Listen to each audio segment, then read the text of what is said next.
Je me présente d'abord, je suis Éric Fintin, je suis professeur du muséum, enfin au Muséum national d'histoire naturelle en écologie des milieux aquatiques. Ça va des rivières aux lacs, aux estuaires et jusqu'à la pleine mer. Et je travaille dans une station marine du muséum qui est basée à Dinard, c'est le nord de la Bretagne, pas très loin de Saint-Malo et de la baie du Mont-Saint-Michel. Alors, depuis toujours, moi, je me suis intéressé, depuis que je suis vraiment très jeune, je me suis intéressé à la vie, notamment dans les rivières et dans les mares du bord de mer. Et j'ai toujours été fasciné par le mystère qui entoure le cycle biologique des espèces. Quand on voit un animal qui est dans un cours d'eau, à chaque fois, je me disais, mais comment il vit, qu'est-ce qu'il mange, d'où il vient, quel âge a-t-il, etc. Et c'est des questions qui aujourd'hui m'occupent toujours. Au bout d'une quarantaine d'années de carrière. Et puis, il y a quelques temps, donc je fais beaucoup de recherches dans le monde entier sur ces questions-là, et notamment sur les poissons migrateurs. Parce que ce qui me fascine le plus, c'est de comprendre comment les poissons vivent et bougent au cours de leur cycle biologique. Et pour des raisons de famille, je me suis en particulier intéressé aux anguilles, et je vous en parlerai un petit peu après. Mais en gros, ce qu'il faut retenir, c'est qu'à partir d'une passion d'enfant, finalement, eh bien, c'est une question qui me préoccupe toujours aujourd'hui. Voilà. Alors, bon, j'ai fait des années de recherche au Muséum national d'histoire naturelle. Puis, il y a quelques temps, on a été contacté par la Fondation Iris, qui nous fait part de ce projet de Christophe Gruau de traverser l'Europe à la rame. Et Christophe souhaitait lier sa performance, son exploit sportif à des questions relatives à l'environnement. C'est-à-dire qu'au fur et à mesure qu'il nage, qu'il rame, pardon, eh bien, la question qui se pose, à laquelle il voulait avoir des réponses, c'est est-ce que la qualité de l'environnement est intéressante? Est-ce qu'elle est partout la même? Est-ce que la biodiversité aquatique est atteinte ou en bonne santé?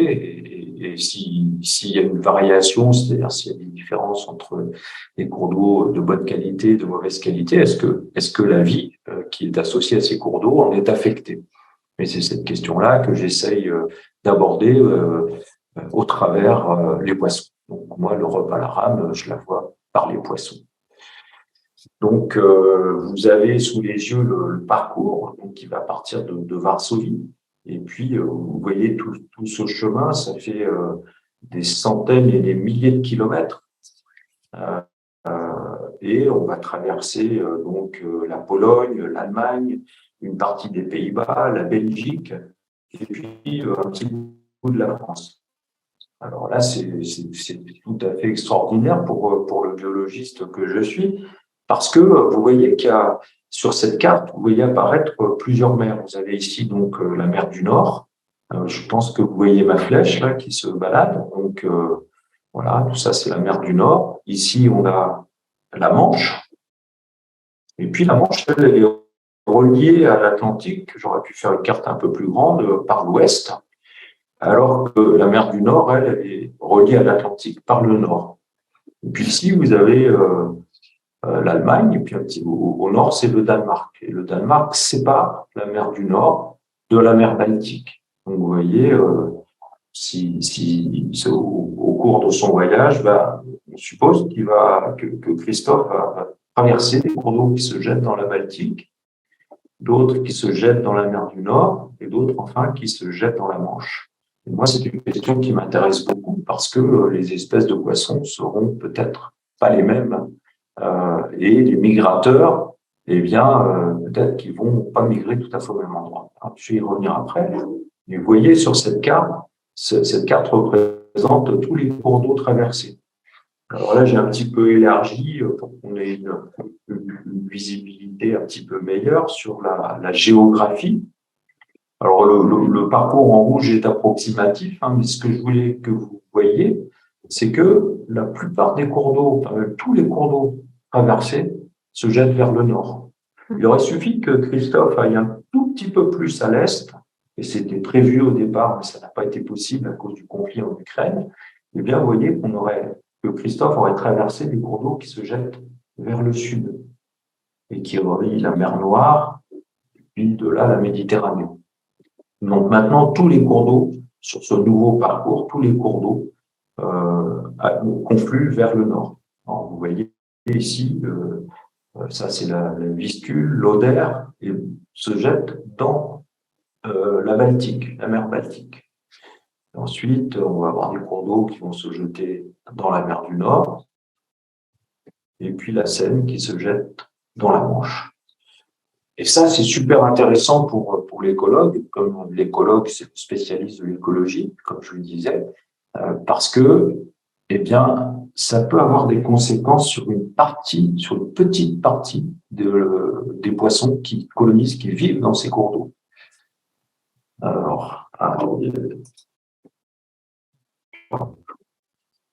Alors, les poissons d'Europe, eh bien, sachez qu'il y a peut-être à peu près, on ne sait pas exactement le décompte, mais il y a environ 500 espèces qui vivent en eau douce.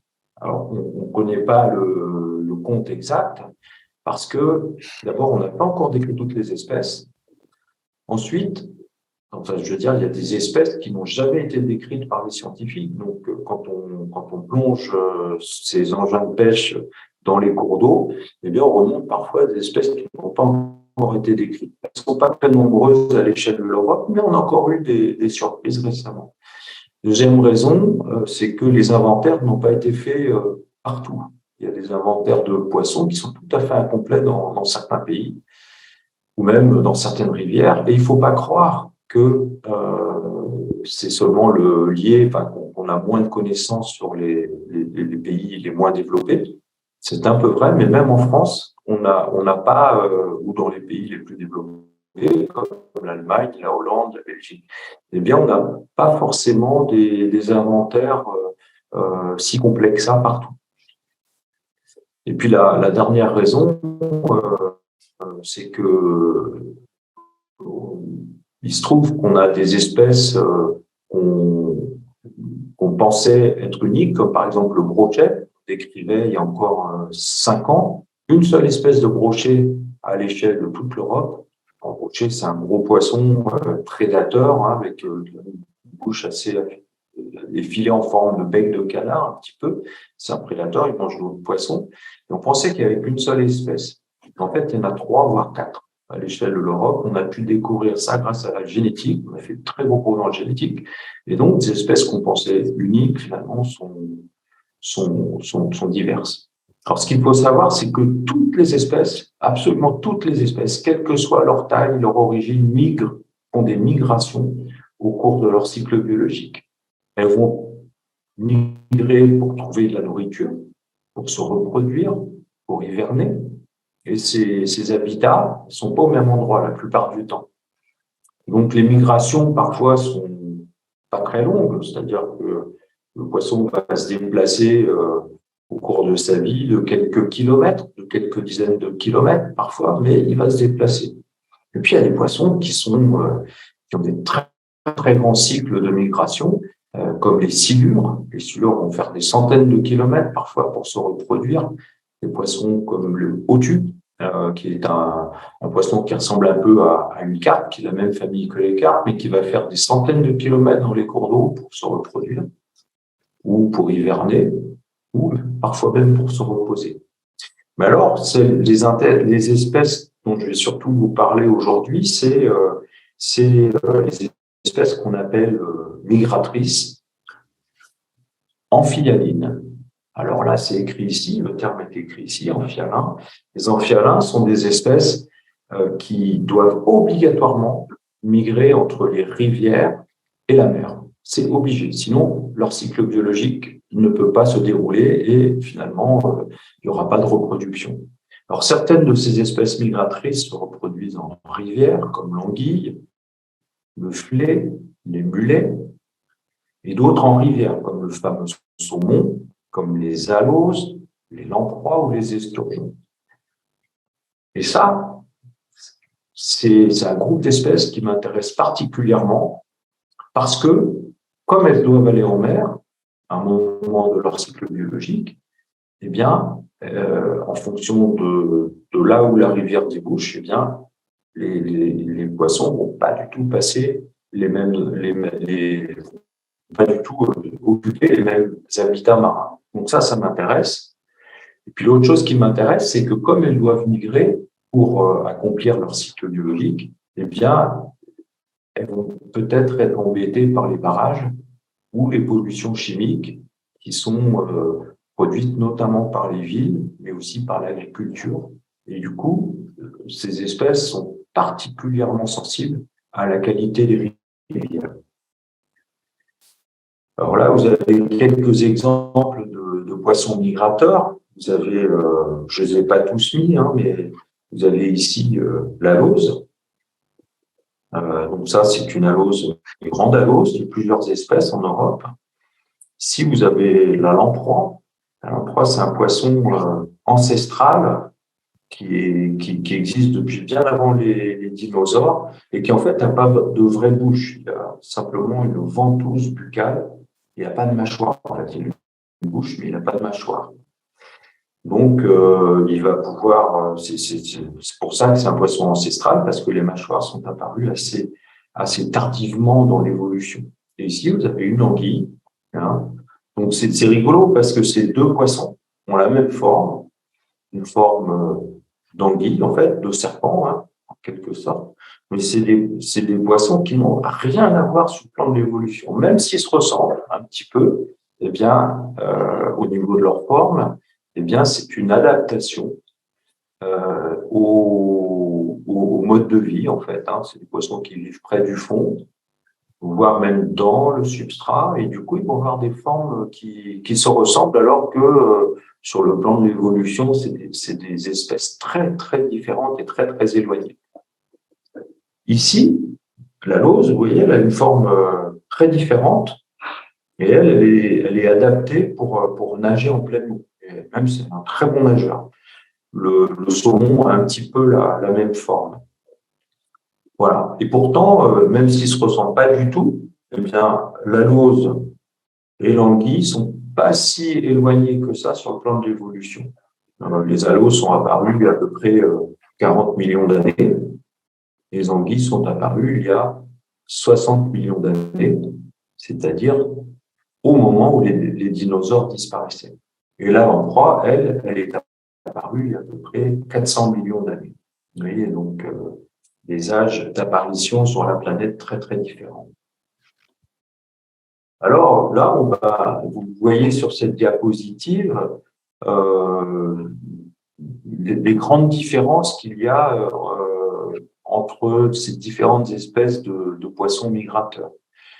Alors, vous voyez, les aloses, les esturgeons et les lamproies de l'Europe de l'Ouest vont remonter dans les cours d'eau pour se reproduire, pratiquement sur toute l'Europe, pour toutes les espèces, et finalement, on ne vont pas aller très loin en mer, on va rester près des côtes. Vous voyez, tout ce qui est en grisé, c'est l'endroit où ces poissons vont aller en mer pour grandir. Alors, en fait, ils naissent en rivière, ces poissons.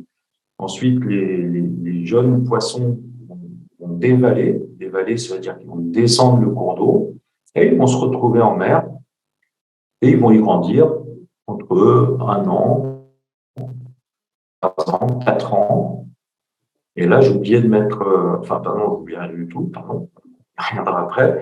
Et cette durée de vie marine va leur permettre de grandir. Donc, c'est leur habitat d'alimentation principal, de croître. Et au bout comme je disais, entre 2 et 5 ans, ces poissons type beaucoup plus pour l'esturgeon, hein, parce que l'esturgeon, il va passer jusqu'à 10 ans en mer. Et ensuite, ces poissons, remonter les cours d'eau pour se reproduire. Et en général, les aloses et les lamproies vont mourir après la reproduction. Pas tous, mais presque tous. L'esturgeon, lui, il a disparu de pratiquement tous les cours d'eau français et aujourd'hui, il n'est plus présent que dans la Garonne, ici. Alors, le saumon, vous voyez, donc ça, c'est des migrations, on va dire, assez côtières, mais ici, le saumon, lui, eh bien, il va, comme les aloses et les esturgeons, se reproduire en eau douce, dans les grandes rivières, mais ensuite, il va aller en mer, mais beaucoup plus loin. Donc, en gros, il y a deux grandes destinations. C'est soit autour de, entre l'Islande et puis les îles Féroé, ici, soit près du Groenland, d'un côté ou de l'autre, peu importe, mais plutôt vers l'ouest du Groenland pour notre espèce européenne, pour le saumon européen, enfin, pour le saumon européen, en fait, c'est le même, c'est le saumon atlantique. Je me suis trompé, c'est le saumon atlantique, mais il y a deux populations, une population qui vit en Amérique du Nord et une population qui vit et se reproduit en Europe. Et donc, la plupart des saumons européens se reproduisent à l'ouest, à l'est du Groenland, alors que les saumons qui viennent du Canada plutôt se reproduire, grandir ici, à l'ouest du Groenland. Et là, les saumons, quand ils quittent la rivière, eh bien, si c'est une petite rivière comme en Bretagne ou en Normandie ou au Danemark ou même en Norvège, eh bien, la durée de vie en mer va être courte, à peu près 2 ans, 3 ans. Et pour les saumons qui vont quitter, qui vont naître dans les grandes rivières, je reviens à cette carte-ci, comme la Loire ou la Garonne, eh bien, la durée de vie en mer est beaucoup plus longue, jusqu'à 5 ou 6 ans. Donc, ça, c'est du saumon, mais avec des cycles de vie un petit peu différents et qui dépendent de la taille de la rivière. Alors, vous voyez, ça fait déjà des distances considérables de migration, beaucoup plus importantes que pour les autres espèces. Et enfin, eh bien là, vous avez l'anguille qui est la championne, c'est un des plus grands migrateurs animaux qui existent actuellement. Et vous voyez que l'anguille européenne va pouvoir grandir sur toutes les côtes et les rivières qui sont connectées à ces milieux côtiers. Tout ce qui est noir, toutes les rivières qui débouchent dans cette zone-là, eh bien, vont pouvoir accueillir de l'anguille. Mais l'anguille, elle naît ici, en mer, à peu près 5000 km à 10 000 km des côtes. Alors, c'est 5000 pour des anguilles qui vont grandir en Espagne, par exemple. Une anguille qui va grandir dans le Nil, ici, eh bien là, on est plutôt à 10 000 km de distance. Donc, c'est des animaux qui vivent longtemps, entre 5 ans pour les aloses, les lamproies et les saumons, 5 ans, 6 ans, 7 ans. Les esturgeons vivent beaucoup plus longtemps, environ jusqu'à 20 ans, 30 ans et même plus. Et les anguilles, c'est pareil, c'est des animaux qui vivent assez longtemps, entre 5 ans et 30 ans. Et même le record qu'on connaisse pour les anguilles, c'est 100 ans dans un aquarium. Donc, vous voyez, ça peut vivre très, très longtemps. Alors moi, je vais surtout vous parler d'anguilles.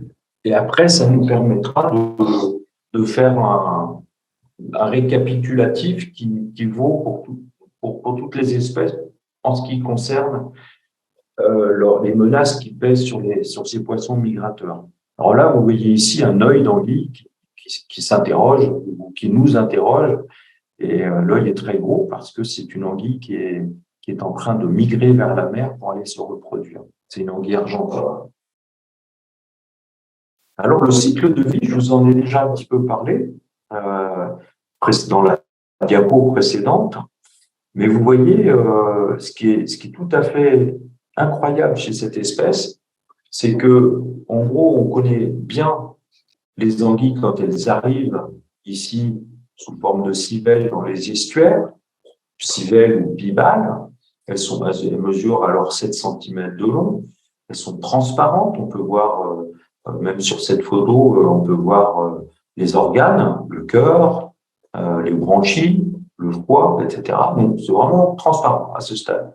L'anguille, quand elle arrive dans l'estuaire en hiver, là, en ce moment, elle commence à y en avoir moins dans les estuaires, eh bien, elle ne mange pas à cette période-là. Et elle va rester en estuaire, puisqu'elle vient de la mer, elle arrive de la mer, elle va rester en estuaire le temps de s'habituer à l'eau douce. Et puis, elle va progressivement se pigmenter, c'est-à-dire qu'elle va devenir colorée, elle va perdre cette transparence, et elle va remonter dans les cours d'eau.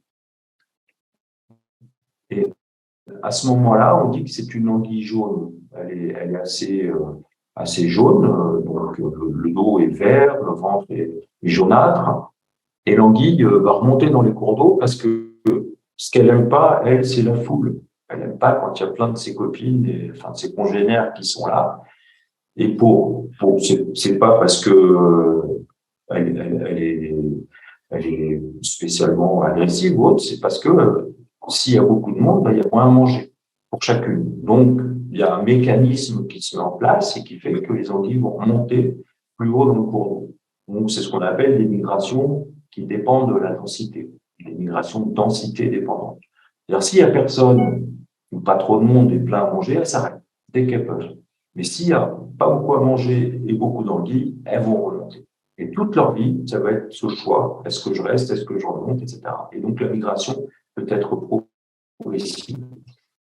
Alors, le but de l'anguille jaune, le but, c'est un peu anthropomorphique de dire ça, mais ce qu'elle doit faire pendant toute cette période de vie en eau douce, c'est grandir et accumuler de la graisse.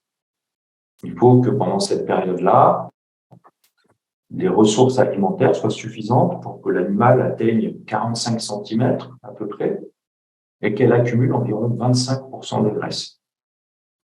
Alors, c'est pas mal, 25%, parce que si vous transposez sur un humain qui pèse, mettons, 80 kilos, donc un adulte, eh bien, ça veut dire que son corps est composé de 20 kilos de graisse. Donc, c'est beaucoup. Mais c'est important.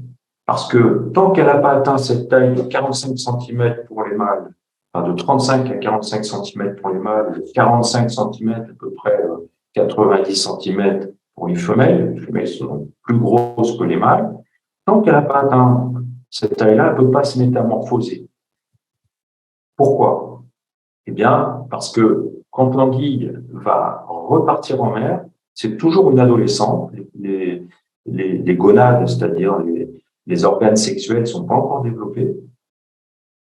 Et du coup, elle quitte, quand elle va quitter les rivières, je vous raconterai ça après pour retourner en mer, c'est encore une adolescente. Et les organes sexuels vont se développer grâce à cette graisse qui a été accumulée pendant toute la vie. Pourquoi? Parce qu'elle cesse de manger. Donc, au moment où elle se métamorphose, elle cesse de manger. Donc, elle dépend absolument pour pouvoir migrer et finir son cycle biologique et se reproduire. Elle doit avoir assez de graisse pour assurer le carburant nécessaire à la migration et assez de graisse pour fabriquer les gonades, pour que les gonades se développent. Les gonades, c'est les glandes sexuelles. Voilà, donc cette croissance va durer environ, en moyenne, 5-6 ans pour les mâles et en moyenne 12-13 ans pour les femelles, mais il peut y avoir des extrêmes, parce que s'il n'y a pas assez à manger ou s'il fait froid, comme en Europe du Nord, eh bien la croissance va être beaucoup plus longue. Voilà, donc maintenant on a une anguille jaune qui a bien grandi, qui a assez de graisse, et il y a un moment, elle va se dire, là, il faut que je peux migrer, mais le problème, c'est qu'elle est adaptée à l'eau douce. Ses yeux, comme on le voit sur cette photo, sont petits. Puis, comme je vous le disais, la couleur du dos est plutôt jaunâtre. Et là, pour pouvoir partir, bien, premier processus, c'est l'œil qui s'agrandit énormément. Il devient 4 fois plus volumineux. Pourquoi? Parce que comme l'animal va aller en mer, eh bien, il va falloir bien voir. Et comme on va le voir après, l'animal, comment dirais-je, l'anguille, quand elle est en mer, elle plonge assez profond. Il n'y a pas beaucoup de lumière. Donc, on a besoin de l'œil plus gros pour pouvoir mieux voir. L'eau d'eau devient noire, plus sombre. C'est une adaptation au milieu marin, puisque un poisson prédateur qui est au-dessus de l'anguille qui migre en mer va avoir du noir sur le fond obscur des profondeurs. Donc, noir sur noir, ça se voit loin. Et à l'inverse, s'il y a un prédateur qui passe par en dessous, eh bien, il va avoir du blanc, le ventre blanc, sur un ciel qui est plus clair. Donc, c'est un mimétisme, un camouflage, en fait, qui leur permet d'éviter la prédation, de la limiter en tout cas. Alors là, ce qui est intéressant, c'est qu'on tout ça, c'est en eau douce, et à un moment, l'anguille va dévaler, c'est-à-dire migrer vers l'aval. Et c'est toujours un phénomène impressionnant dans les rivières. Ceux qui sont au bord de l'eau à ce moment-là peuvent voir, au moment d'une tempête d'automne, nuit sombre, eh bien, il y a des milliers, et puis parfois dans les grandes rivières, des centaines de milliers d'anguilles qui vont partir tout ensemble, en même temps, profitant d'une grosse crue.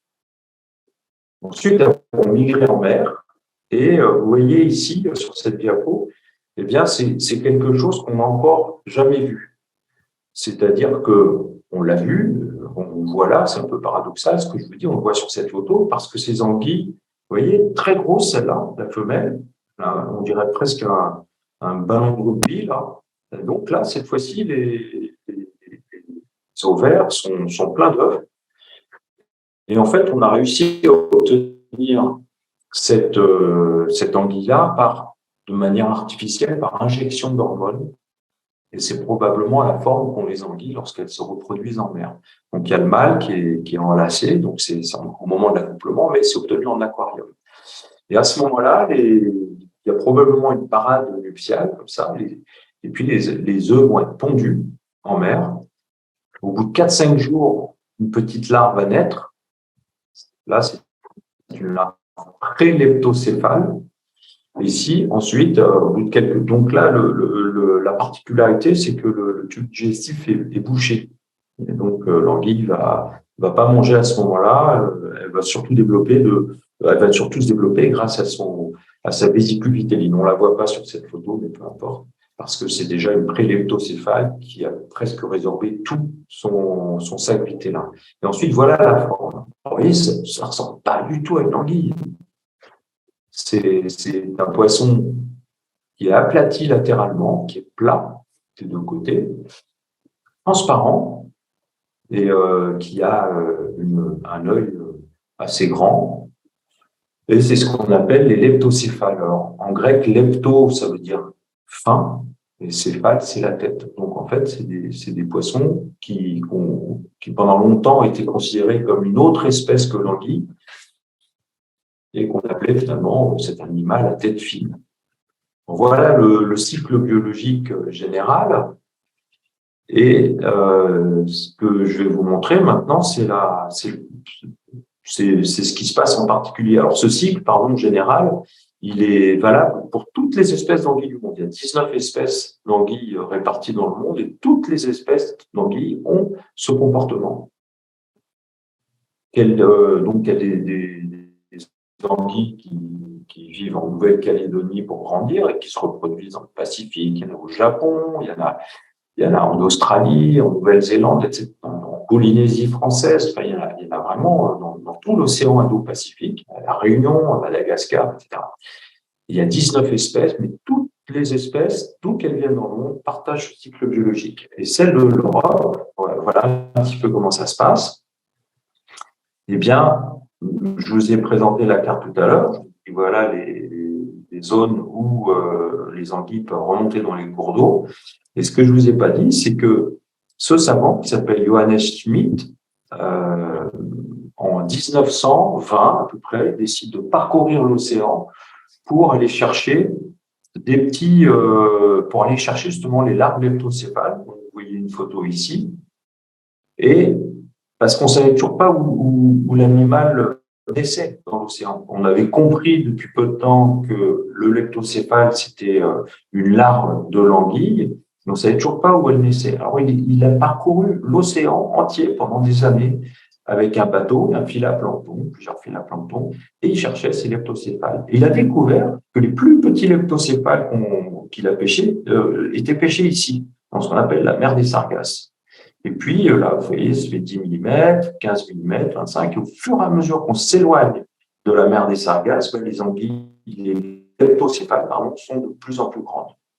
Donc, Johannes Schmidt a publié ses travaux en 1922 dans une revue Nature, une revue très prestigieuse pour les scientifiques.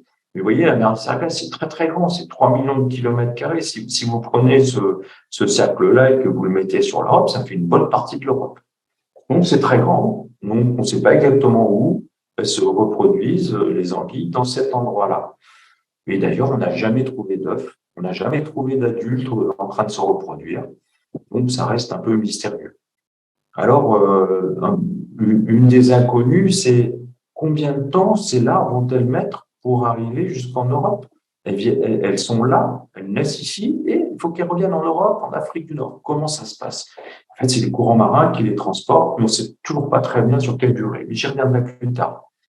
Et puis, comme vous voyez, les anguilles grandissent dans toute l'Europe. Et voilà, la question qu'on peut se poser, c'est combien de temps est-ce que cette migration va-t-elle prendre? Quelles sont les routes migratoires qui sont empruntées? Ça aussi, c'est un petit peu mystérieux jusqu'à maintenant. Et enfin, vous voyez que l'aire de répartition est absolument énorme. Et il y a entre 3 et 30 années de croissance en moyenne. Et là, où est-ce que c'est mieux pour une anguille de grandir? Pourquoi est-ce qu'elles font ça? Comment elles peuvent s'adapter à toutes ces conditions très différentes? Il fait froid dans le nord, chaud dans le sud, beaucoup d'eau douce dans les grandes rivières, pas du tout dans les lagunes, notamment du nord de l'Afrique, etc. Donc, comment ils font pour s'adapter? Donc, c'est des grandes questions qui sont toujours pas tout à fait résolues. Mais ce qui est sûr, c'est que la population, retenez bien ce terme, n'est pas mictique. La gestion, donc, doit être pensée à l'échelle internationale. C'est-à-dire que une anguille qui part de la Norvège peut se reproduire avec une anguille qui vient de la Méditerranée, aussi bien qu'elle peut se reproduire avec sa voisine. Donc, ça veut dire qu'il y a un flux de gènes. Toute cette population, c'est la même. Ça doit être pensé, géré d'une manière concertée à l'échelle de l'Europe si on veut la sauvegarder. Donc, en fait, la zone de ponte n'est toujours pas validée en l'absence d'adultes et d'œufs, et les voies de migration de reproduction ne sont toujours pas complètement élucidées. Voilà. Alors, on a suivi dans les grands cours d'eau l'immigration des adolescentes, des anguilles adolescentes vers la mer quand elles sont argentées. Donc, on a travaillé avec des pêcheurs professionnels qui attrapent les anguilles quand elles partent, donc on les attrape là où il y a des flèches, on va les marquer. Donc, pour les marquer, on leur met de la peinture à la base de la nageoire par une injection, ils sont anesthésiés avant, on fait une petite injection de peinture, de manière à ce qu'on repère les couleurs quand on va les recapturer. Par exemple, on va les lâcher, les marquer en amont d'Angers, et puis on va pouvoir les recapturer avec les pêcheurs partout ici. Donc, ce qui est intéressant, c'est que le pêcheur n'a pas trop de temps, il bosse, il a plein d'anguilles à ramasser, et là, il va pouvoir dire, tiens, celle-là, elle est colorée. Puis, comme vous voyez, il y a plusieurs types de marques. On peut faire 2 taches de couleur, du vert, du rouge, et ça nous permet, comme ça, de pouvoir les marquer de façon à savoir où on les a marqués et à quelle date on les a marqués. Donc, ça, je vous passe le détail, mais nous, les scientifiques, on veut savoir combien il y a d'anguilles dans la rivière. Et du coup, quand on fait du marquage recapture, ça nous donne 2 informations, la vitesse de déplacement, le taux de recapture ça fait 3 informations, vitesse de déplacement, taux de recapture par les pêcheurs, c'est-à-dire quel est leur impact sur la pêcherie. Et puis, enfin, ça nous donne une information par des calculs mathématiques, ça nous permet d'estimer combien il y a d'anguilles. Alors, en Loire, sachez qu'il y a à peu près 130 000 anguilles qui partent tous les ans. Voilà, ça je passe. Alors, la question qu'on se pose souvent aussi, c'est effectivement à quelle vitesse est-ce qu'elles migrent, quel est leur comportement face au cours d'eau. Et il se trouve qu'on peut, grâce à une technique particulière, on peut leur injecter dans le ventre. Alors, je vous expliquerai après comment ça marche, mais on peut leur injecter dans le ventre une petite marque qui fait environ 1 à 3 cm de long, qui va émettre un signal sonore. Ouais, un signal sonore que nous, on n'entend pas. Et ce signal sonore, alors on ne l'entend pas parce que c'est de très basse fréquence, et ce signal sonore, il va être capté par une antenne ou plusieurs antennes qu'on va déployer dans l'eau. Alors, vous voyez, si l'antenne elle est dans l'eau, le poisson qui est marqué avec sa balise va passer dans le champ de détection de l'antenne, il va savoir comme ça quand est-ce qu'elle passe. Alors, ça nécessite un grand savoir-faire en termes de chirurgie, c'est-à-dire que pour marquer ces poissons, eh bien, on va les anesthésier, vous voyez, on est masqué, on a des gants, tout se fait de manière stérile. On les intube pour qu'ils puissent respirer pendant l'opération, qui dure 3-4 minutes environ. Alors, c'est de l'eau qu'on envoie dans les branchies pour qu'elles respirent, les anguilles. Et puis ensuite, on va insérer par chirurgie à l'intérieur de l'anguille cette petite marque. Et ensuite, on va les relâcher dans le cours d'eau. Alors, sur la Loire, vous voyez, partout où on a des petits tags comme ça, ben, c'est des endroits où on a mis des antennes pour pouvoir repérer l'immigration des poissons. Alors, ce graphique-là, peut-être pour les plus jeunes, il est un peu difficile à comprendre, mais pour les plus âgés, ça va être assez simple. Vous voyez ici, c'est des dates. Donc, c'est une expérience qu'on a faite sur les anguilles dans la Loire en 2011. On a marqué des anguilles le 24 novembre. Et puis, on a fait le suivi jusqu'au 13 janvier de l'année suivante, 2012. Et ici, c'est l'endroit où on les a marqués. Donc là, vous voyez, sur cet axe-là, bien, c'est des kilomètres. Ici, c'est la mer, c'est Saint-Nazaire. Et puis là, on est près d'Angers, donc environ 100 kilomètres plus haut. On relâche les anguilles, et puis on regarde ce qu'elles font. Et en fait, on se rend compte qu'on les détecte grâce à ces antennes qu'on a déployées dans cette partie-là. Donc, vous voyez, toutes ces antennes qui sont déployées, eh bien, à chaque fois qu'on détecte un poisson, vous voyez, il y a une marque là, qui s'installe. Et par exemple, tous ces poissons-là sont restés sur le point de relâche et ont été détectés environ un mois plus tard, le 19-12, le 19 décembre, donc juste avant Noël. Et ici, ce trait-là, ça représente l'eau qui est dans la Loire. Donc, vous voyez que les poissons ont attendu que la crue se déclare pour migrer. Voilà. Donc, ça nous donne des informations sur la vitesse de nage, 20-50 km par jour, et ça nous donne des informations sur le comportement des anguilles face à la crue et face aux obstacles qu'il pourrait y avoir dans le cours d'eau. Alors ça se passe bien, vous voyez, dans la Loire, mais il faut savoir qu'il y a 1 200 000 barrages en Europe. Rien qu'en France, il y en a à peu près 100 000. Mais sur les 100 000 barrages, il y en a 744 qui font plus de 10 mètres de hauteur. C'est très haut. 98 000 barrages en France, c'est-à-dire qu'il y en a à peu près en moyenne sur les rivières tous les 2 kilomètres. En voici un, par exemple, quand vous buvez de l'eau dans votre robinet, il faut savoir que souvent, ça vient de barrages comme celui-là. Là, c'est en Bretagne. Vous voyez, ce barrage fait 14 mètres de hauteur. Et ce qu'on a voulu savoir, c'est comment les anguilles font d'abord pour remonter le cours d'eau. Rappelez-vous, je vous ai dit qu'elles remontaient les cours d'eau pour pouvoir trouver des endroits où il y avait de la nourriture, mais il faut qu'elles descendent aussi. Et comment voulez-vous que les anguilles qui viennent d'en haut, de l'autre côté du barrage, comment voulez-vous qu'elles dévalent? Eh bien, elles sont obligées de passer ici, c'est le seul endroit où il y a de l'eau, et d'utiliser le toboggan. Alors comme ça pourrait être rigolo, quoi. On pourrait se dire, ouais, génial, le toboggan. Sauf qu'en bas, il n'y a pas d'eau, il n'y a pas assez d'eau, parce que le barrage n'a pas été prévu pour faire passer les anguilles. Donc, elles sont très mal quand elles descendent, et certaines d'entre elles même meurent. Et puis, elles ont peur. Donc, quand elles voient un barrage comme ça, qu'est-ce qui se passe? Alors, vous voyez, ça, c'est une autre vue quand le barrage déborde davantage. Et nous, ce qu'on a voulu faire, vous voyez, il est là, le barrage, en Bretagne, ici. Et le grand barrage que je viens de vous montrer, c'est celui-là. Donc, logiquement, l'anguille peut remonter parce qu'on a aménagé des passes à poissons. Elles peuvent remonter. Elles vont coloniser tout le bassin versant, tout petit, ça fait que 15 km, ça à peu près. Puis au bout de 8 à 12 ans, elles vont se transformer en anguille argentienne, vont vouloir redescendre. Et puis là, manque de peau, c'est pas possible parce qu'il y a ces barrages. Donc, on a voulu montrer, grâce aux antennes acoustiques, c'est la même étude, Je passe très vite, opération, etc., comme je vous ai présenté tout à l'heure. Et là, ce qui est intéressant, ça coûte très cher, ces marques. Ça coûte à peu près 500 € pièce. Et là, on n'avait pas beaucoup d'argent. On a marqué 16 anguilles, mais on a pu montrer que sur les 16, il n'y en avait que 4 qui sont sortis. Vous voyez, donc 25% seulement. Et les barrages empêchent la migration. Les poissons n'aiment pas ça du tout. Ils ne peuvent pas dévaler. Ça paraît simple pourtant, mais… Et en plus, ils mettent énormément de temps. Rappelez-vous, tout à l'heure, 50 km par jour. Là, on est à 4 km en 10 jours. Pourquoi? Parce que quand on a une retenue d'eau comme ça, eh bien, il n'y a pas de courant. Et les anguilles ne savent pas où est la sortie. Il faut qu'elles la cherchent. Donc, ça prend du temps. Donc, on retarde leur migration. Là, je vous ai montré un grand barrage, mais c'est vrai sur les petits barrages. Par exemple, ici, il y a le lac de Grandlieu. Lac de Grandlieu à des niveaux d'eau qui est très grand, ce lac, il est près de Nantes.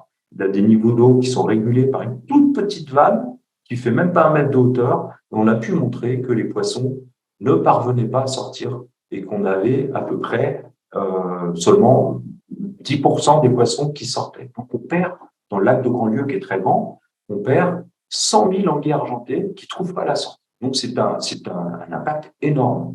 Alors, on a pu discuter avec le préfet, avec les gestionnaires du lac de Grandlieu, et finalement on a trouvé une solution pour que maintenant ils ouvrent les barrages au moment où les anguilles vont partir en mer pour se reproduire. Je passe très vite. Donc, en gros, 1,2 million de barrages en Europe, 100 000 en France à peu près.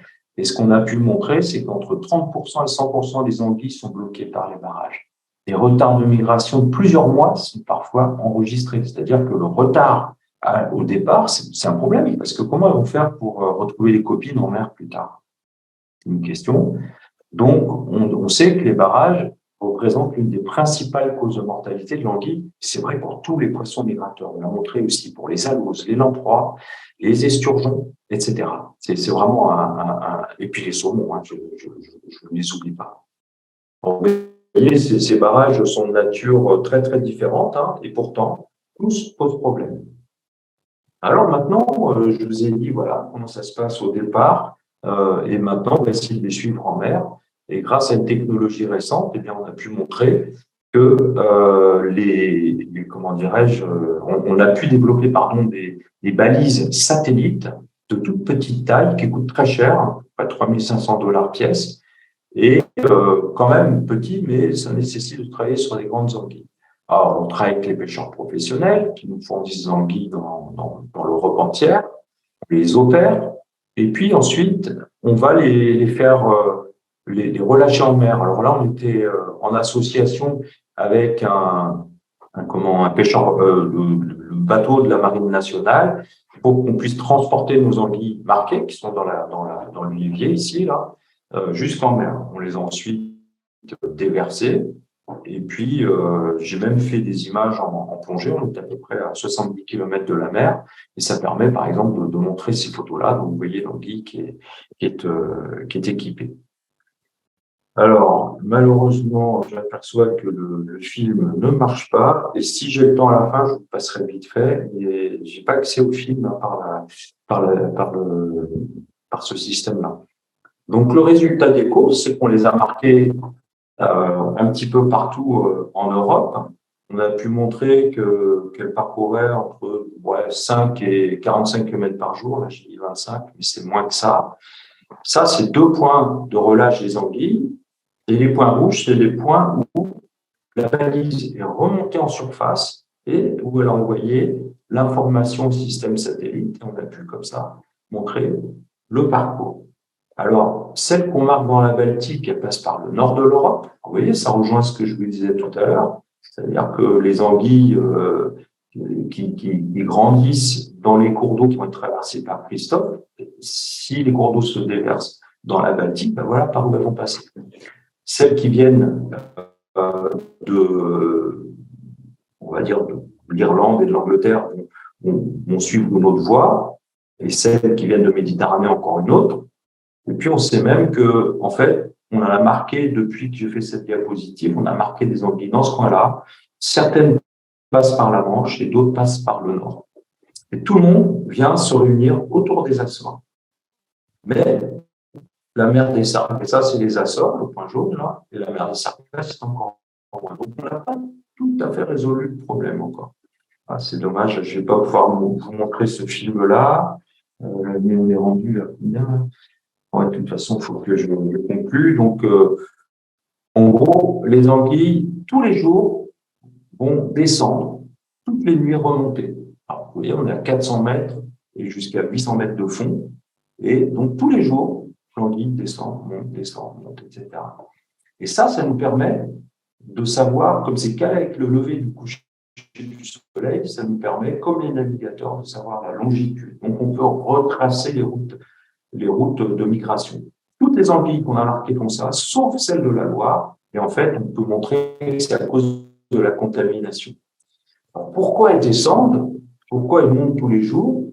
Bien, la balise, elle est sympa parce qu'elle nous donne plein d'informations, notamment sur la température. Vous voyez, ici, il y a l'axe des températures. Donc là, on a une température de 12 degrés.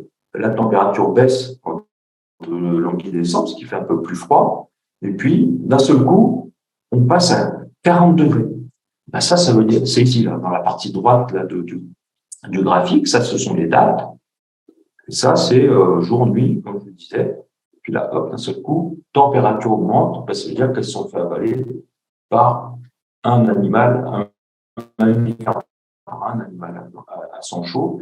Alors, on s'est demandé si c'était des phoques, mais enfin, ils sont trop mignons, c'est pas possible, c'est pas eux. Et surtout, plus sérieusement, c'est qu'ils plongent pas si profond que ça.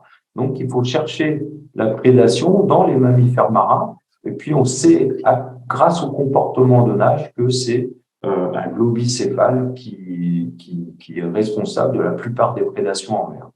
Ça, je passe. Donc, en résumé, eh bien, nos anguilles semblent converger vers les Açores. Et ensuite, il faut qu'elles trouvent la route jusqu'à la mer des Sargasses. Et il est probable qu'elles suivent la dorsale médio-atlantique. Et puis également, elle a une sorte de boussole interne qui lui permet d'aller jusqu'en mer des Sargasses. Et alors, la boussole lui permet de migrer vers le sud, vers la mer sud-ouest, vers la mer des Sargasses. Mais il y a un moment, elle va s'arrêter parce que la température de la mer est satisfaisante. Alors donc voilà, on a commencé grâce à ces études à un petit peu percer le mystère des anguilles. Et puis de l'autre côté, il y a les leptocéphales qui vont grandir en mer et naître en mer, et grandir. Et vous voyez, il y a plein de campagnes océanographiques qui ont été organisées depuis 1912. Je vous en ai parlé tout à l'heure, Johannes Schmidt. Et aujourd'hui encore, il y a des campagnes en mer pour comprendre le mystère de cette migration. Et vous voyez ici, sur cette diapositive, en bas, on a une civelle de 7 cm de long, et en haut, on a de toute petite larve leptocéphale donc on a toutes les phases de croissance qu'on peut voir sur cette diapositive.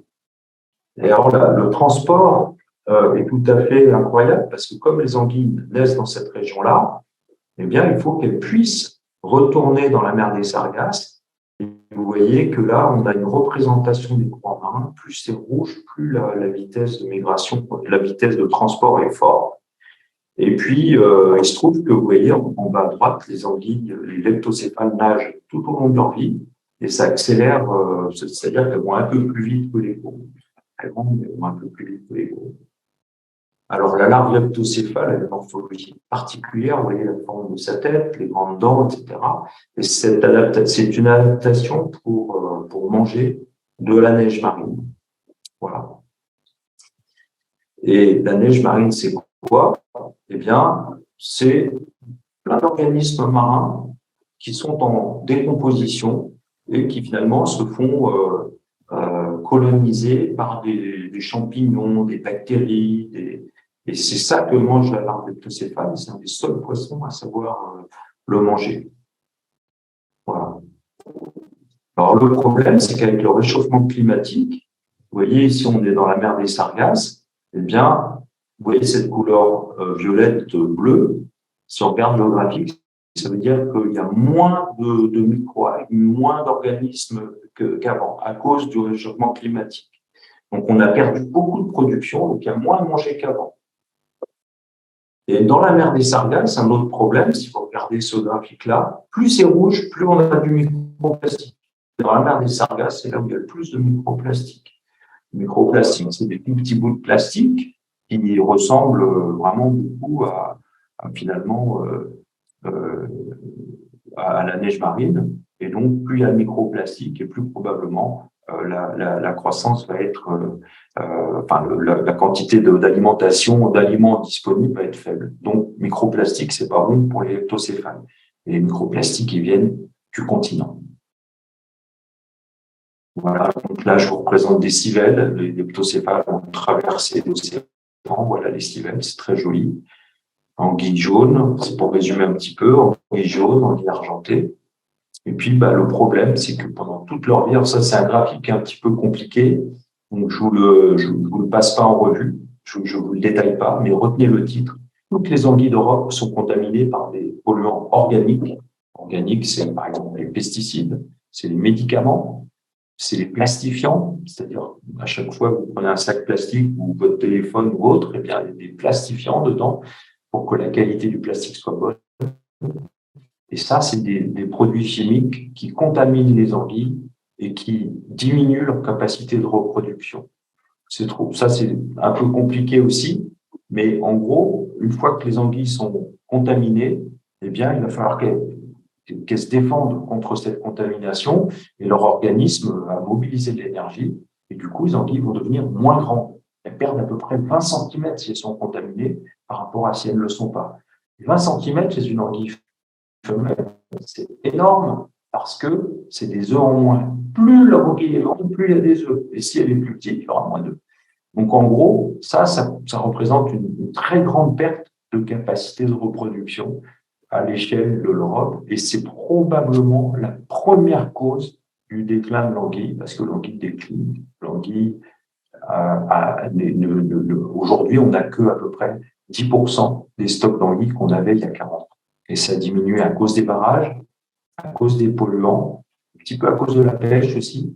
Mais tout ça, c'est lié à la qualité des cours d'eau. Et ces causes-là, elles sont générales pour tous les poissons migrateurs. C'est pas que l'anguille qui est concernée par ça, c'est tous les poissons migrateurs, tous les organismes vivants dans les cours d'eau sont impactés par le déclin de la qualité de l'eau et par le nombre de barrages trop important dans les cours d'eau. Voilà. Alors, j'ai à peu près fini mon intervention, mais je voulais lier cet exposé au programme de recherche participative. Donc, nous, la question qu'on se pose aujourd'hui, je vais essayer de revenir à la première diapositive.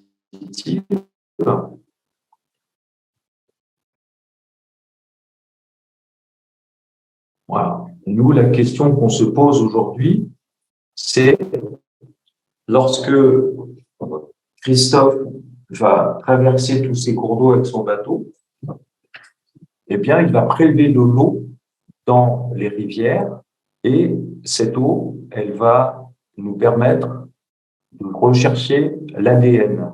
L'ADN qui est comment dirais-je, produit par les espèces, par les poissons, par les organismes vivants d'une manière générale.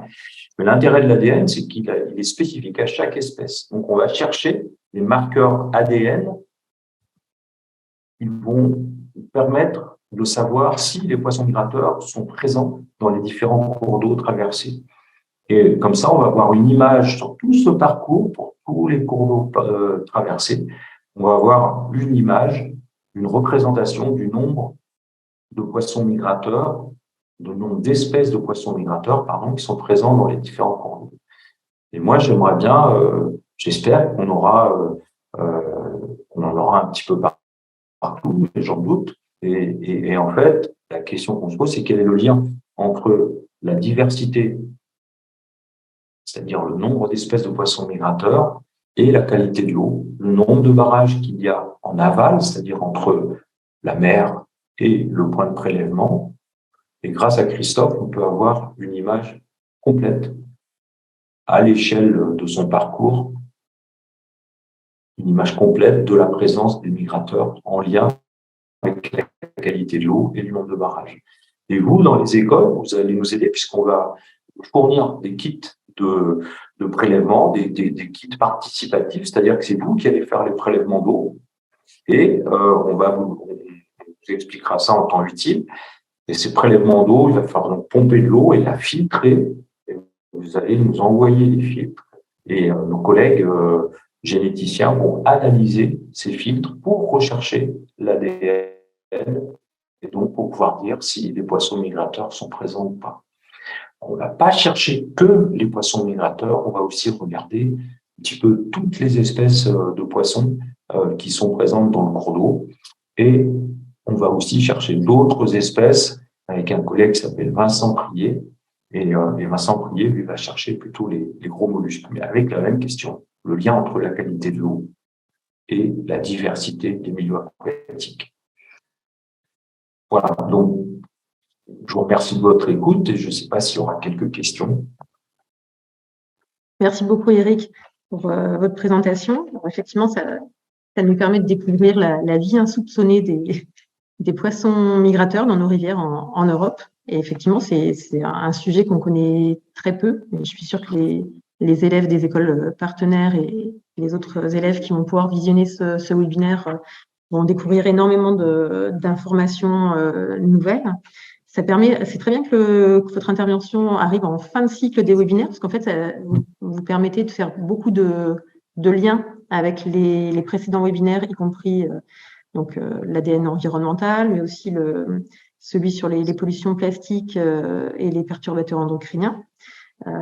Et là, en fait, vous avez répondu au fur et à mesure à la plupart des questions qu'on aurait pu avoir. Donc, j'en ai encore quand même quelques-unes sous le coude.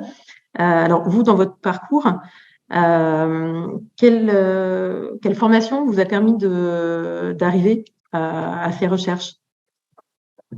Alors, moi, j'ai eu un parcours un petit peu particulier. Alors, si je pars du bac, au début, je voulais être laborantin. Je voulais faire des analyses médicales. Et très vite, je me suis rendu compte que déjà à l'époque, ça fait un petit bout de temps, mais c'était en 80, donc ça remonte un peu. Mais je m'étais rendu compte que les analyses médicales nous montraient que les humains utilisent beaucoup de médicaments et qui se retrouvent dans l'eau. Donc je m'étais posé la question de l'effet sur les animaux. Et au niveau familial, ma grand-mère habitait à Nantes, elle avait un café. Et quand j'étais tout gamin, les clients parfois payaient avec un seau de civelle. Un seau de civelle, c'est à peu près 5 kilos. Et aujourd'hui, 5 kilos de civelle, ça vaut 3 000 € à peu près. Donc, enfin, un peu moins, j'exagère, plutôt à 2 000 €. Enfin, quand même, c'est une somme considérable. Et à l'époque, tout le monde s'en foutait. Il y en avait tellement qui s'en fichaient. Tout le monde, pouvait pêcher les civelles facilement. Et donc là, la deuxième question, c'est mais il y a un déclin de ces animaux qui est absolument incroyable. Et tant et si bien que l'espèce est protégée maintenant. À l'époque, elle était détruite dans les cours d'eau. On trouvait qu'il y en avait trop. On n'avait pas le droit de les remettre à l'eau si on en pêchait dans les rivières à saumon et à truite. Et comment peut-on passer d'une situation où on en a tant à une situation où on en a si peu? Et moi, ma grand-mère, quand j'étais gamin, elle me disait, mais tu sais que ça va naître, ça va pondre dans la mer des Sargasses. Je ne savais même pas où c'était la mer des Sargasses. Donc voilà, c'est ces questions, pourquoi elle décline, d'où elle vient, quel est son cycle biologique, qui m'ont intéressé. Et donc, du coup, pour répondre à ta question, j'ai fait un parcours universitaire. J'ai fait l'université de Rennes, une licence, maîtrise, puis une thèse. Et ma thèse portait sur les poissons qui vivent à proximité de la Loire, dans ce qu'on appelle le marais de Bourgneuf. Et dans ce marais-là, il y avait énormément d'anguilles. Donc, une fois que j'ai eu ma thèse, je me suis tout de suite spécialisé sur l'anguille. Ma thèse, je l'ai eue, même avant, c'était entre 87 et 94, j'ai vraiment commencé à travailler sur l'anguille. Donc voilà, avec un parcours universitaire. Ensuite, j'ai fait un concours. J'ai commencé par monter un bureau d'études pour restaurer les rivières, FichePass, qui existe toujours. Et ensuite, j'ai j'ai intégré la fac de Rennes, puis la fac de La Rochelle, puis le Muséum d'histoire naturelle, et toujours avec cette étude, cette passion pour les migrations chez les poissons. D'accord, merci. Je pense que ça peut vraiment inspirer justement les élèves collégiens et lycéens qui verront cette vidéo. Par rapport justement à l'étude des poissons et des migrations, quelles sont les techniques utilisées? Donc finalement, on a vu les balises. Est-ce qu'il y a d'autres techniques? Pour les migrations? Oui. Pour les migrations, on a deux solutions principales. C'est ce qu'on appelle la télémétrie, c'est-à-dire d'être capable de les suivre grâce à des systèmes de détection à distance, donc soit par satellite, soit par acoustique, soit par radio. Mais le problème de la radio, c'est que l'onde radio ne traverse pas l'eau.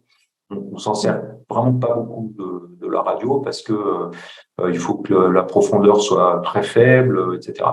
Donc ouais, les deux principales techniques pour la télémétrie, c'est les balises, enfin le système acoustique, télémétrie acoustique ou satellitaire. Et puis on utilise également des marques qu'on injecte dans les poissons. C'est beaucoup plus petit que ce que je vous ai montré. Ça s'appelle les bit tags. Donc, c'est des transpondeurs, en fait, qui fonctionnent un petit peu comme les codes barres ou les QR codes, plutôt comme les codes barres. Du coup, quand l'animal passe à proximité d'un détecteur, eh bien, il va être enregistré un peu comme quand on flash un code barre. C'est ce qu'on met à l'arrière des oreilles des chiens et des chats pour les identifier. Voilà. Oui, d'accord. Très bien. Alors, ouais, vas-y. Ouais. Est-ce que les gestionnaires des barrages sont attentifs, sont sensibilisés aux problèmes de cycle migratoire, et est-ce que, en fonction des différents pays, peut-être aussi? Ouais. Alors en Europe, dans les pays d'Europe, c'est une obligation réglementaire, c'est-à-dire que les propriétaires de barrages, les gestionnaires de barrages ont obligation de laisser passer les poissons migrateurs. C'est rendu obligatoire. Alors ça, c'est facile à dire, mais plus difficile à faire parce qu'on va pas dire à EDF, par exemple, d'arrêter de faire marcher leur barrage hydroélectrique parce que sinon, ça fait de l'électricité en moins. Donc nous, ce qu'on essaye de faire maintenant, avec eux, souvent, avec EDF notamment, ou la Compagnie nationale du Rhône, on essaye de prédire le moment où les poissons vont migrer, que ce soit des saumons dont les jeunes smolts vont repartir en mer après avoir un mois ou deux, enfin quelques mois après la naissance. Mais on essaie de prédire à quel moment précis les poissons doivent passer. Et on le sait grâce à la crue. Tout à l'heure, je l'ai dit, les anguilles dévalent quand il y a de la crue, partent en mer quand il y a de la crue. Donc, si on arrive à prédire correctement le moment du passage, le producteur d'électricité, lui, pourra arrêter le turbinage juste au moment qu'il faut, juste dans une période très courte. Donc, il ne perdra pas beaucoup d'argent, il sera en règle avec ses obligations réglementaires et surtout, sur le plan de l'éthique, on aura contribué à conserver la biodiversité. Parce que la biodiversité, pendant longtemps, on a pensé que c'était simple. Enfin, le concept, c'était des espèces qui disparaissent. Et là, ça fait une dizaine d'années qu'on parle du nombre d'animaux. C'est-à-dire qu'un turbinage ne va pas forcément faire disparaître l'espèce, mais au lieu que l'espèce compte 100 000 individus, ben, on ne comptera que 50 000 ou 10 000. Donc c'est ça qu'on veut éviter aujourd'hui. C'est là-dessus qu'on travaille. Donc oui, il y a un gros travail en collaboration avec les gestionnaires des barrages depuis quelques années, et notre équipe s'est spécialisée, entre autres, dans ce domaine. D'accord. Au niveau des inventaires de poissons incomplets, donc c'est ce que vous avez dit, finalement, je pense que vous avez peut-être déjà répondu dans la présentation. Donc les analyses de l'ADN environnemental va vraiment aider à étoffer en tout cas cet inventaire. L'ADN environnemental va nous permettre, par exemple sur ce parcours-là, va nous permettre de dire mais là on devrait avoir de l'anguille, on devrait avoir du saumon, on devrait avoir de la lauze, mais on les a pas. Ou à l'inverse, tiens, c'est bizarre, on pensait qu'on n'en aurait pas, mais on en a. Et dans les deux cas, s'il y en a alors que c'est pas attendu, ça veut dire que peut-être le milieu est en meilleure qualité que prévu, ou alors que l'espèce recherchée a été introduite. Pour des fins de gestion, souvent, c'est souvent les pêcheurs qui déversent ces animaux pour les exploiter ensuite. Et donc, si il y a une absence, par contre, on va essayer de comprendre pourquoi il y a une absence et donc de communiquer dans les différentes zones traversées avec les autorités peut-être ou avec les écoles, bref, de manière à sensibiliser. C'est à ça que sert aussi le programme de sciences participatives, c'est qu'on ne demande pas simplement aux écoles de nous aider. Nous, après, on va leur dire, on va leur donner les résultats et ça va être un objet de débat. Voilà. D'accord. Et alors justement, les prélèvements, est-ce que vous conseillez de les faire à une certaine période de l'année ou alors à un moment où le courant ou le niveau des rivières est plus important? Oui, il y a des avantages et des inconvénients dans tous les cas, mais quand il n'y a pas beaucoup d'eau, l'ADN va être plus concentré, donc on aura plus de chances de le trouver. Donc en été, c'est bien de ce point de vue-là. Par contre, certaines espèces migratrices comme le saumon, vaut mieux avoir le prélèvement plutôt au moment de la migration. Alors, il y a deux périodes principales de migration, printemps et été. Donc voilà, enfin, du coup, bon an, mal an, de toute façon, c'est très bien de faire ça à cette période-là.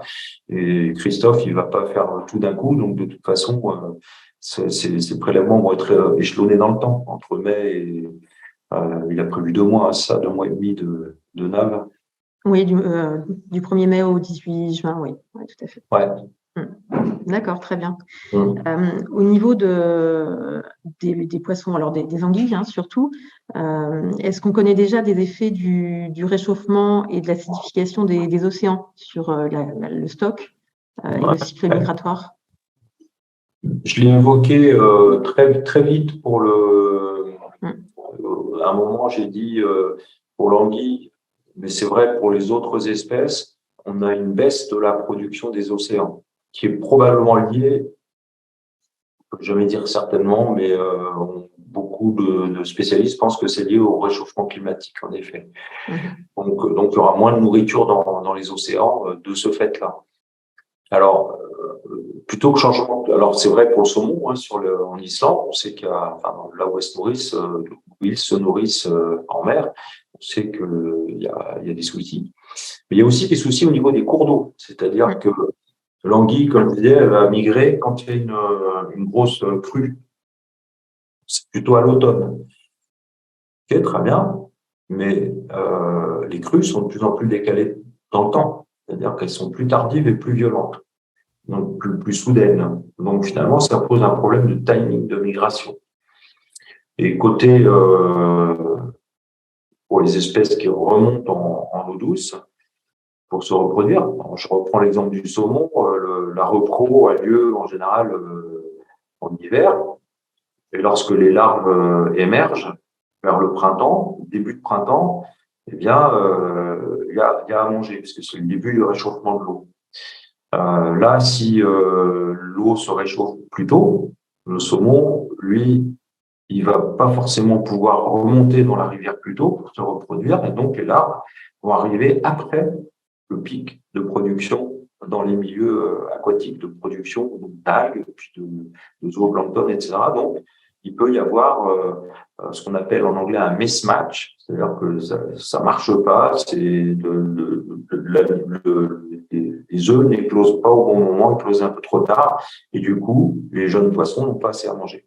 Donc, vous voyez, il y a tout ça. Puis, là, on parlait du changement climatique, donc c'est le régime des océans. Le régime des océans, c'est moins de nourriture, mais c'est aussi des courants marins qui sont perturbés, qui perdent la boussole. C'est-à-dire que le Gulf Stream emprunte les leptocéphales pour venir en Europe, eh bien, il est de plus en plus lent et il va de plus en plus loin vers le nord. Donc, la durée de la migration larvaire est plus longue. Et voilà, donc vous voyez, il y a plein de causes. Tout ça, c'est plutôt lié à climat, océanographie, mais il y a le changement global, c'est aussi les pesticides, c'est aussi les espèces introduites, C'est toute la pollution chimique. Je dis pesticides, mais c'est toute la pollution chimique de l'eau. C'est un des grands termes du changement global sur lesquels, pour moi, aujourd'hui, c'est le principal problème de la biodiversité. Il est chimique. Il est lié aux produits chimiques produits par l'homme et que la nature ne sait pas dégrader. Et les polluants éternels dont on entend de plus en plus parler, c'est des molécules que la nature aucun organisme vivant, aucune bactérie ne peut dégrader ces polluants éternels. Ça, c'est vraiment un souci majeur. J'imagine que les sécheresses dans les rivières aussi ont un impact sur la migration des poissons. Au moment du printemps ou en plein été, quand les rivières, on l'a vu l'année dernière, il y a beaucoup de rivières en Europe qui étaient pratiquement à sec. Là, ça doit perturber également là aussi, effectivement, on sait qu'il y a un certain nombre de rivières qui vont se trouver à sec. Mais c'est quelque chose que les migrateurs ont prévu parce que justement, eux, ils savent coloniser des cours d'eau qui sont nouveaux. Par exemple, un volcan qui apparaît, en Europe, il y en a vers l'Islande, mais d'un seul coup, une terre qui émerge grâce à l'activité volcanique, des rivières se forment et les migrateurs vont pouvoir coloniser ça. Une rivière qui est à sec à cause d'un aléa climatique, un jour, il va repleuvoir et cette rivière va être colonisée d'abord par les migrateurs.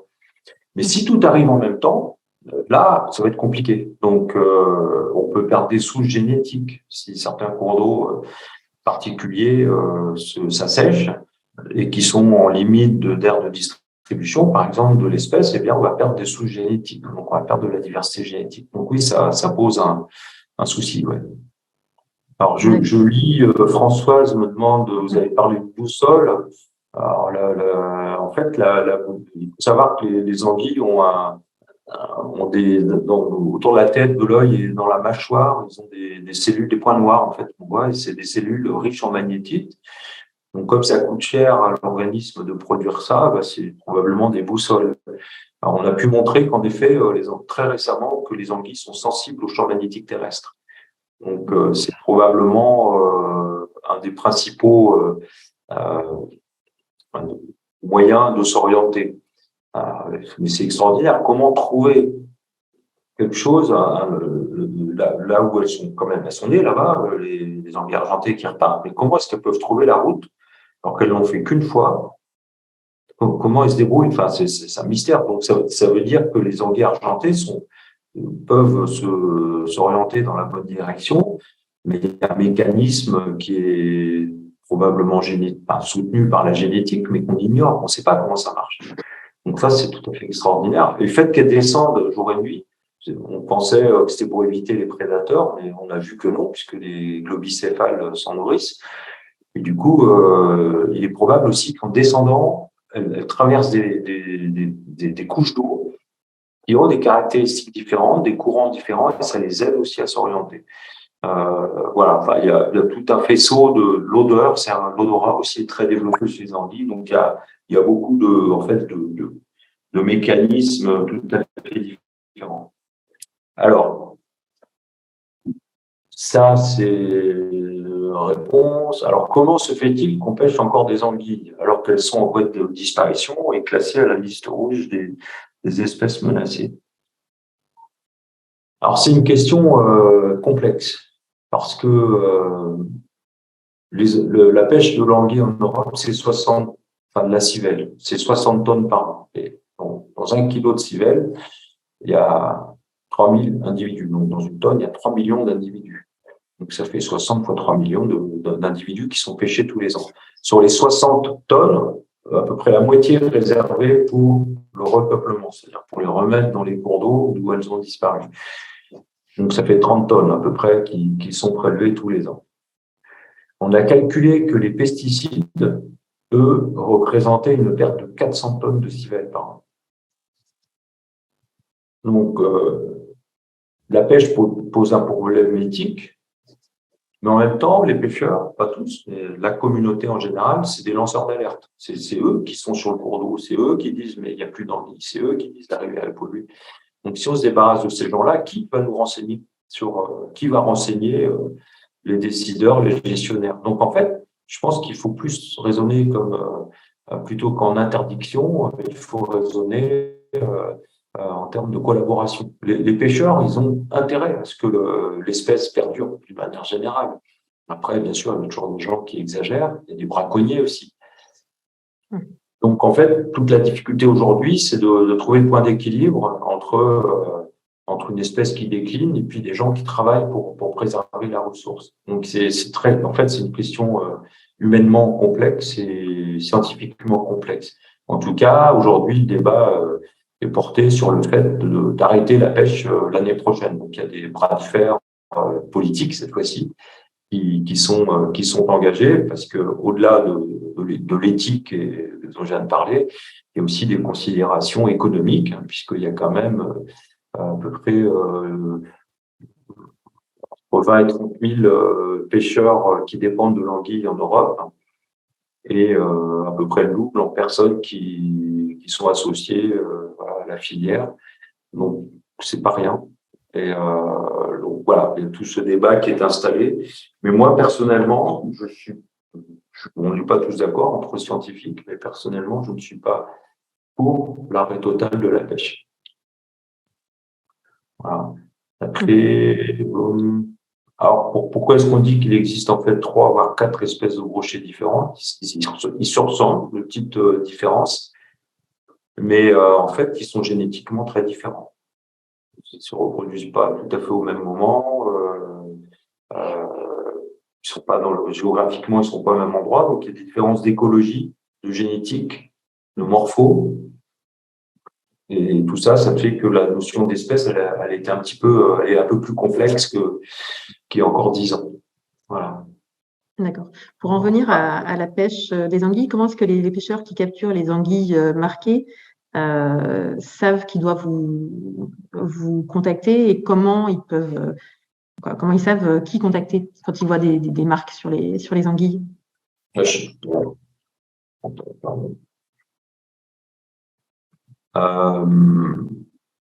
Pardon. Qui contacter quand on recapture une anguille marquée, c'est ça? Comment les pêcheurs qui capturent les anguilles marquées savent qu'ils doivent vous contacter? Ouais. Là, c'est parce qu'on travaille avec eux, d'une part, donc on les connaît tous. Ils sont pas si nombreux que ça pour les anguilles argentées. D'accord. Donc, en gros, tout est réglé par des conventions. Quand on lance un programme de recherche, eux, ils vont avoir un intéressement financier puisque ça leur demande un travail supplémentaire que de surveiller ces anguilles, voire pour nous les mettre de côté. Donc là, pour ça, c'est pas un problème. Mais là où c'est plus problématique, c'est quand on marque les anguilles avec des balises. On a différents types de tags, en fait, et ils sont tous flottants. Donc, à un moment, ils se retrouvent sur la côte. Et on a inscrit sur la balise un numéro de téléphone et une indication qu'il y a une récompense pour ceux qui nous enverraient la balise. Donc ça, c'est clairement inscrit.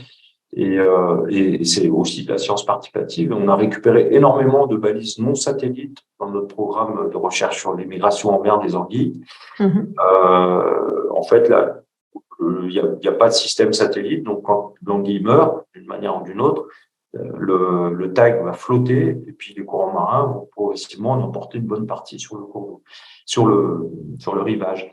On a récupéré comme ça à peu près 30% des tags qu'on avait déployés grâce au retour permis par les volontaires. Voilà. Mais ils sont récompensés. Hein, donc, c'est de la science participative, on va dire, un peu particulière puisqu'il y a quand même une récompense à la clé.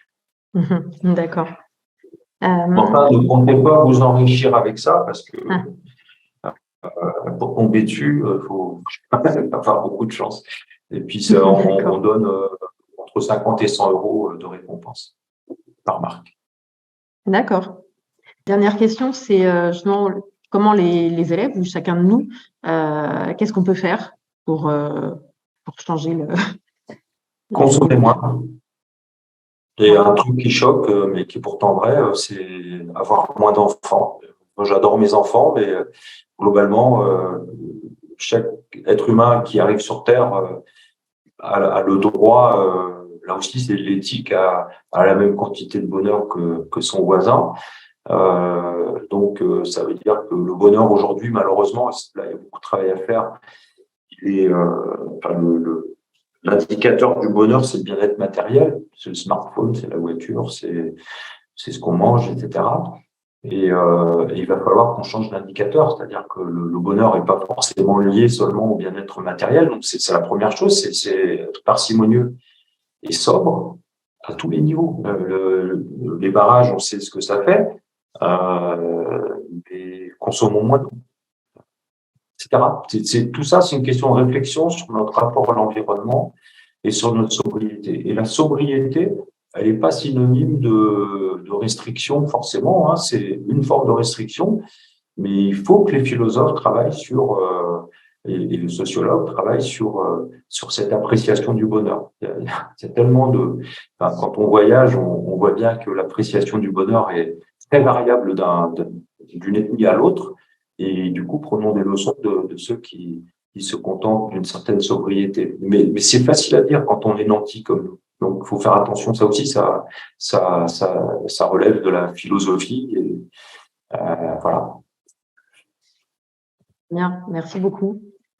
Merci vraiment pour toute la présentation et tous ces compléments de réflexion et de pistes. Donc, on mettra cette vidéo sur notre site et puis on poursuivra donc avec les prélèvements et les résultats dans quelques mois. Ouais, et ben, très bien. Il y a d'autres petites questions, mais je peux y répondre en 30 secondes. Là, Françoise, les globicéphales qui avalent des balises, ça m'étonnerait qu'elles aient le moindre souci. J'en suis pas complètement certain, mais c'est pas très gros déjà, et par rapport à la taille du globicéphale, pardon. Donc j'en doute, mais par contre tu poses une bonne question parce que c'est notre problème, c'est la parcimonie. Encore une fois, tous ces trucs, tous ces machins là, ils vont être en mer après. On contribue, on a l'air très très faible, mais on contribue quand même dans l'esprit à balancer des trucs en mer, quoi, qui sont pas d'origine marine. Oui, il y a un réel besoin de sensibilisation supplémentaire des gestionnaires de barrages, notamment pour la petite hydroélectricité. C'est très compliqué pour les petits producteurs d'électricité d'installer leurs barrages et puis ils sont pas du tout convaincus. Généralement, il y a un gros débat public là-dessus. Enfin, sait-on si les pollutions plastiques affectent d'autres espèces? Oui, c'est général. Hein. C'est que non seulement parce que ça remplit un estomac de rien, de mangeable, enfin d'assimilable justement, sauf les pesticides qui sont ou les plastifiants qui sont associés au plastique, qui eux sont assimilables. Donc on contamine les espèces et on retourne au débat sur les polluants éternels, la contamination, etc. Voilà. Merci Eric.